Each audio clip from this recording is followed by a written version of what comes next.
Hai murid-murid, bertemu lagi kita dalam video cikgu. Kali ini, cikgu ingin berkongsi tentang jenis-jenis ayat, iaitu ayat tanya.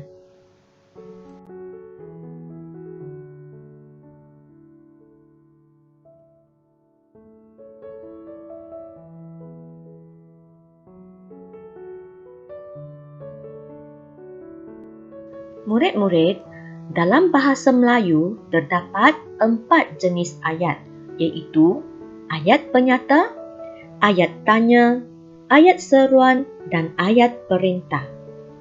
同学们，在马来文，句子的种类有分成4种，那就是陈述句、疑问句、感叹句和祈使句。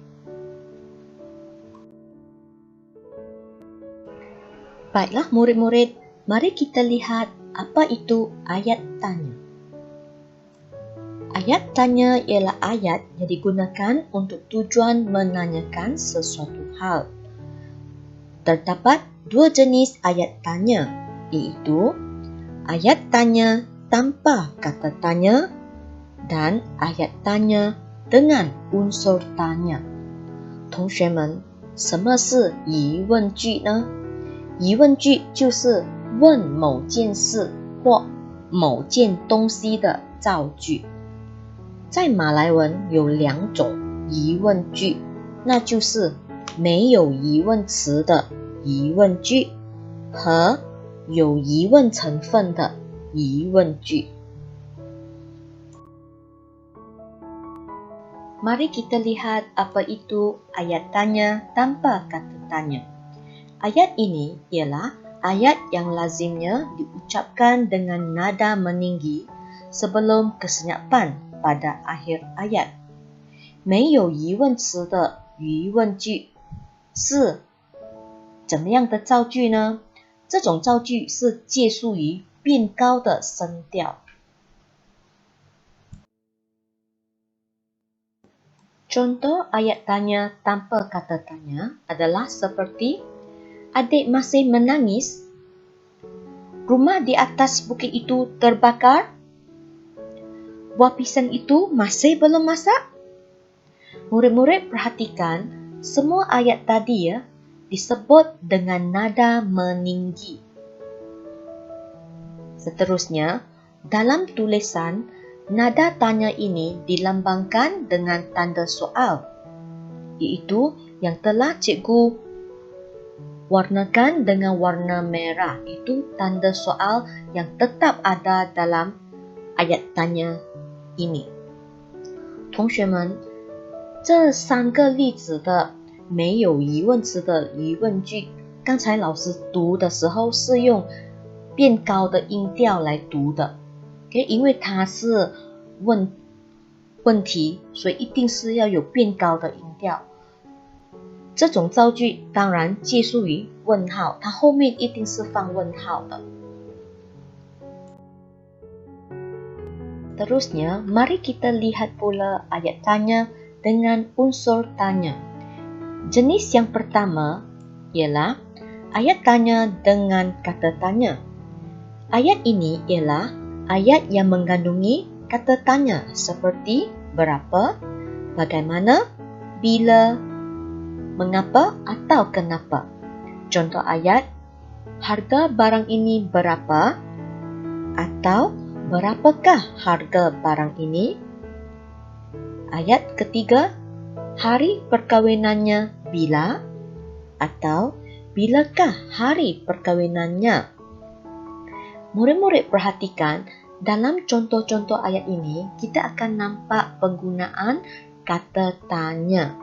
Penggunaan kata tanya jika di hadapan ayat haruslah digandingkan dengan partikel kah seperti berapakah atau bilakah. 同学们，让我们来先认识有疑问成分的疑问句。在这边，第一种就是有疑问词的疑问句。在这种造句里面，我们会看到疑问词，比如说 berapa 多少， bagaimana 怎样，bila 几时，或者 mengapa atau kenapa 是为什么。然后这些疑问词的造句里面我们会看到的是后面还是有一个问号，造句的后面有一个问号，造句里面有用到疑问词。当然你会看到 berapa 是放在造句的后面，如果 berapa 这个疑问词放在前面，这个疑问词都是要配上一个 kah 的，比如说我们这边有 berapakah 或者 bilakah。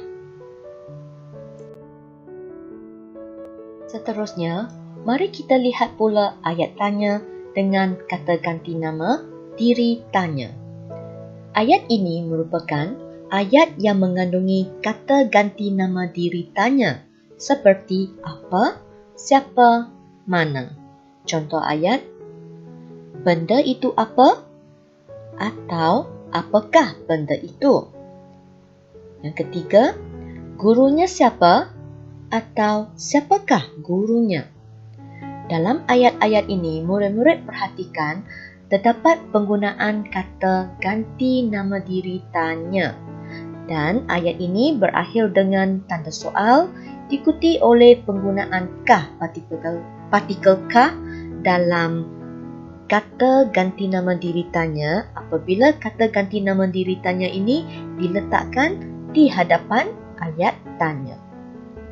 同学们，接着我们来认识有疑问代名词的疑问句。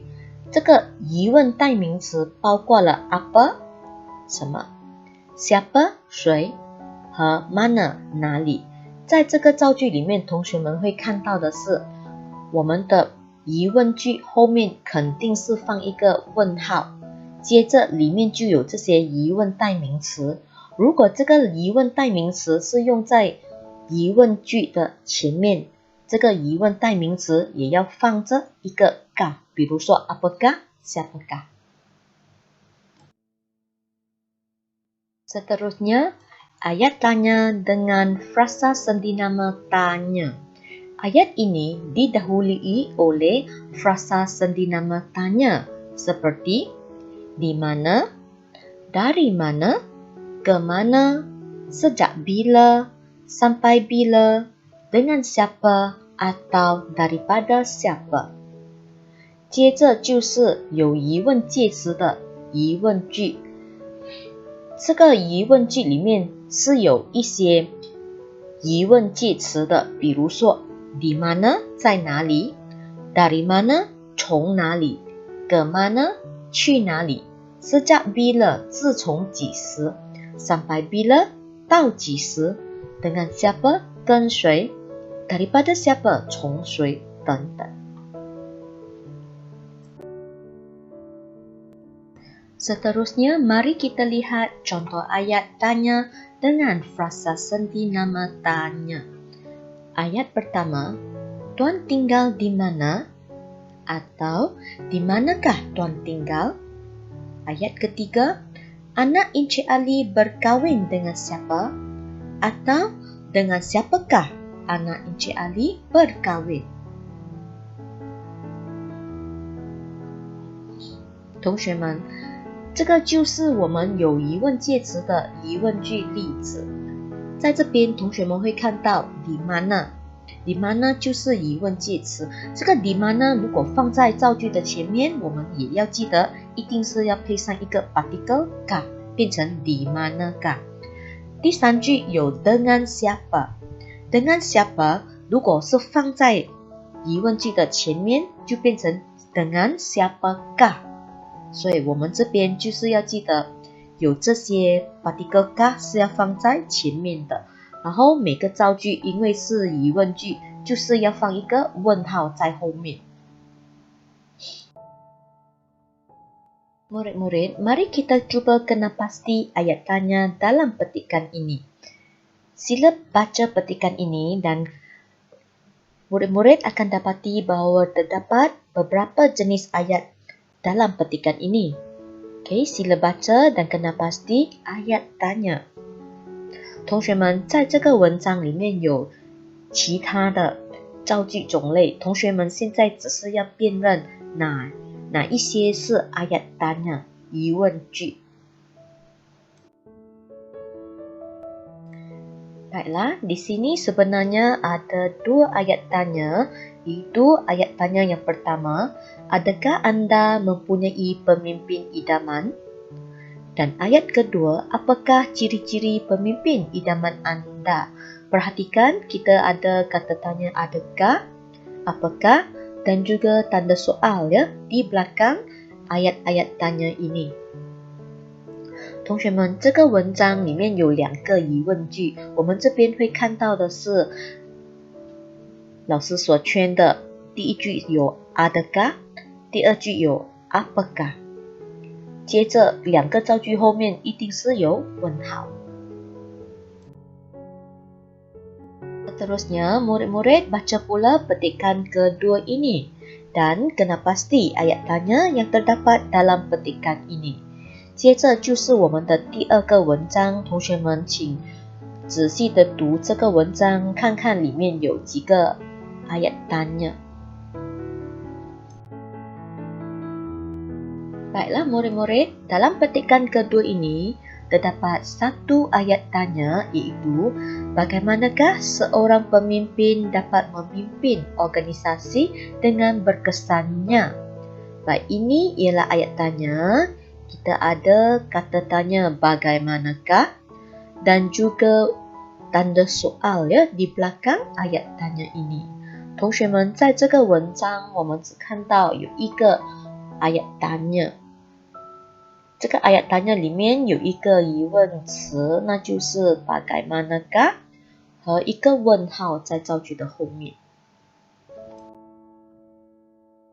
Untuk makluman murid-murid, cikgu telah membuat perkongsian tentang ayat penyata. Jom tonton video ini. 同学们，在第一集的影片中，老师已经分享了 ayat penyata。如果你们还没有观赏这视频，等下就可以去观赏哦。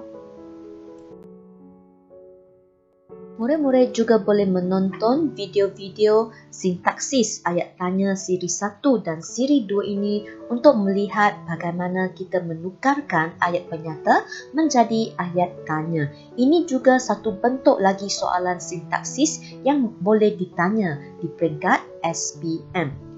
同学们，除了以上的影片，同学们也是可以观看这个有关 sintaksis ayat tanya siri 1和2的影片。在这两个影片里面，你们会学到怎么样把陈述句变为疑问句。Baiklah murid-murid, terima kasih kerana menonton video ini dan cikgu berharap perkongsian ini meningkatkan pemahaman murid-murid tentang ayat tanya。同学们，感恩大家观赏这视频。老师希望老师的分享有关疑问句，能让大家有更深一层的理解这个题目。Murid-murid, kita berjumpa lagi dalam video cikgu yang akan datang. Jangan lupa langgan atau subscribe channel cikgu ya。同学们，我们下个影片再见。别忘了，你们要订阅老师的频道哦。拜拜。